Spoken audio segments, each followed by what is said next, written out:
अस्सलाम वालेकुम। उम्मीद है आप सब खैरियत से होंगे।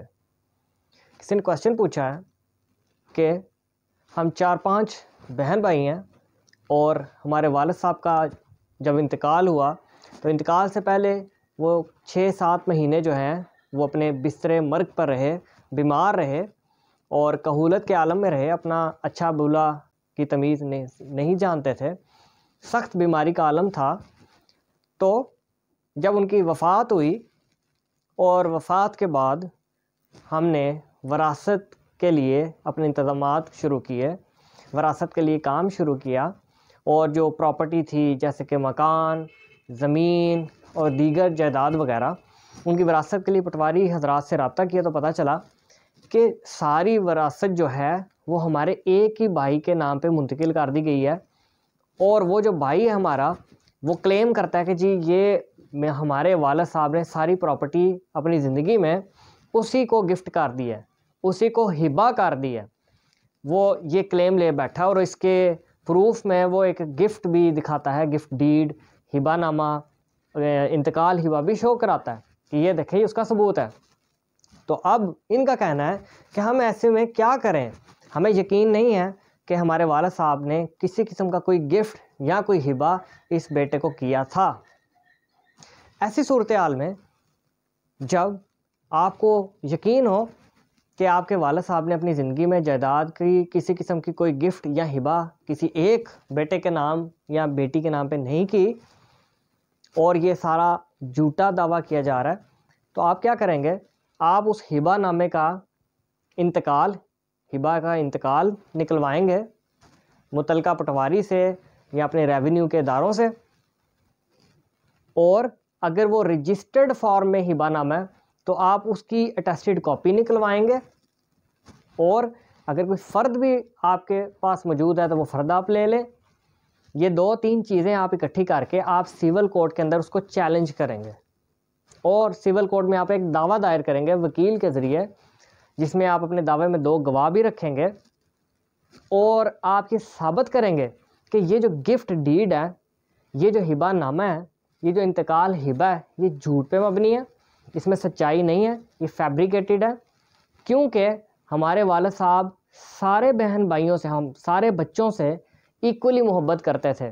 सो कोई जवाज़ नहीं बनता कि सारी की सारी जायदाद हमारा वालिद एक ही बेटे के नाम पे मुंतकिल कर जाता। और अगर वो ऐसा करते भी तो अलानिया करते, सबको बता के करते। ये आप दावे के अंदर अपना प्लेन में स्टांस लेंगे। साथ ही साथ आप दावे में ये भी मेंशन करेंगे कि लास्ट एज में, लास्ट टाइम्स में हमारे वालिद साहब बीमार थे, वो चल फिर नहीं थे सकते, वो कहूलत के आलम में थे, अपनी अच्छाई और बुराई की तमीज़ खो बैठे थे, बीमार थे। तो वो हिबा करने से तो रहे, वो तहसील ऑफिस जाने से तो रहे, तहसीलदार साहब के सामने जाने से तो रहे, तो गिफ्ट का तो सवाल ही पैदा नहीं होता। हिबा नामे के जो कानूनी लवाजमात हैं वो पूरा करने से तो वो रहे। तो आप ये सारी बातें जो है अपने दावे के अंदर मेंशन करेंगे 1 बाय 1। आपका वकील आपकी बातों को कानूनी पैराए में जमा करेगा और मेंशन करेगा दावे की शक्ल में। फिर आपकी लिटिगेशन चल पड़ेगी, आप दावे के मुद्दई होंगे। इसी तरीके से नोटिस जारी होंगे मुतलका पटवारी को भी, तहसीलदार को भी और गिरदावर के भी, और सूबा पंजाब को भी पार्टी बनाया जाएगा। इसी तरीके से जो आपका भाई जो क्लेम कर रहा है उस हिबा नामा की बुनियाद पे, अलेजेड हिबा नामा की बुनियाद पर वो कहता है कि मैं इन सारी प्रॉपर्टीज़ का मालिक हूँ, आप उस भाई को भी नोटिस भेजेंगे, आप फ्रीक मुकदमा बनाएंगे, आप डिफेंडेंट शामिल करेंगे उस लिस्ट ऑफ डिफेंडेंट्स में। केस चलेगा, ट्रायल चलेगा। इसकी मुद्दत जो है ये बहुत सारे फैक्टर्स पर डिपेंड करती है, ये कितनी जल्दी ख़त्म होता है, इसमें बहुत सारे फैक्टर्स हैं, वो एक अलग टॉपिक है। इसमें एविडेंस आप पेश करेंगे। आप एविडेंस ये पेश करेंगे कि हम वारसान थे, फैमिली सर्टिफिकेट भी आपने साथ लगाया होगा अपने दावे के, और हमारे वालिद साहब का इंतकाल इस सन में हुआ और वो लास्ट स्टेज में, last times of his life, वो अपने इस सेंसेस में नहीं थे कि वो किसी को भी एक बच्चे को हिबा करते, गिफ्ट करते। सो ये जो अलेजेड गिफ्ट है ये फेक है, फैब्रिकेटेड है, अनड्यू इन्फ्लुएंस का नतीजा है। वरासत सब पे अपने शेयर्स के मुताबिक डिवॉल्व करनी चाहिए। हमारा ये भाई यानी डिफेंडेंट ये झूठ कह रहा है, ये फेक कार्रवाई पे मबनी है, ये जो हिबानामा है ये गलत है, इसको मनसूख किया जाए और प्रॉपर्टी को, विरासत को खोला जाए, इंतकाल को तोड़ा जाए और सारे बहन भाइयों पे बतौर कानूनी वारसान प्रॉपर्टी को तकसीम किया जाए। यह आपका केस चलेगा, आपने साबित करना है। इसी तरीके से डिफेंडेंट पे, वो जो भाई आपका वो क्लेम कर रहा है कि ये प्रॉपर्टी सारी हमारे वाला साहब सिर्फ मुझे अपनी ज़िंदगी में मुंतकिल करके थे, उस पर भी बर्डन है।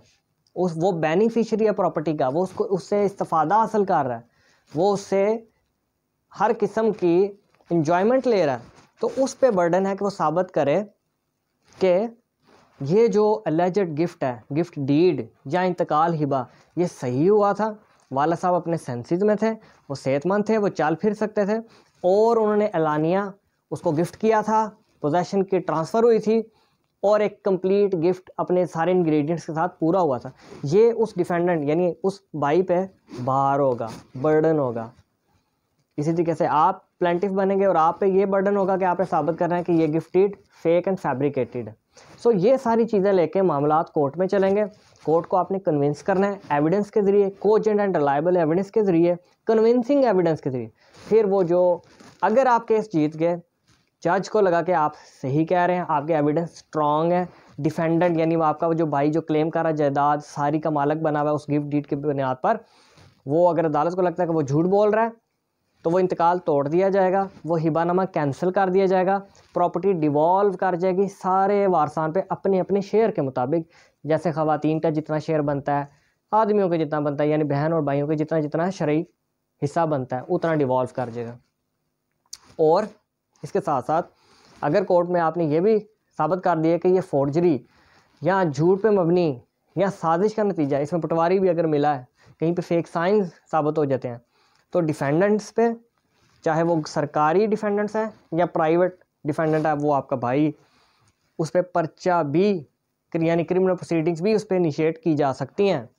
ये जो जज साहब होंगे अपनी जजमेंट में, ट्रायल कोर्ट की जजमेंट में वो मेंशन करेंगे अपने एंडिंग पैराग्राफ्स में।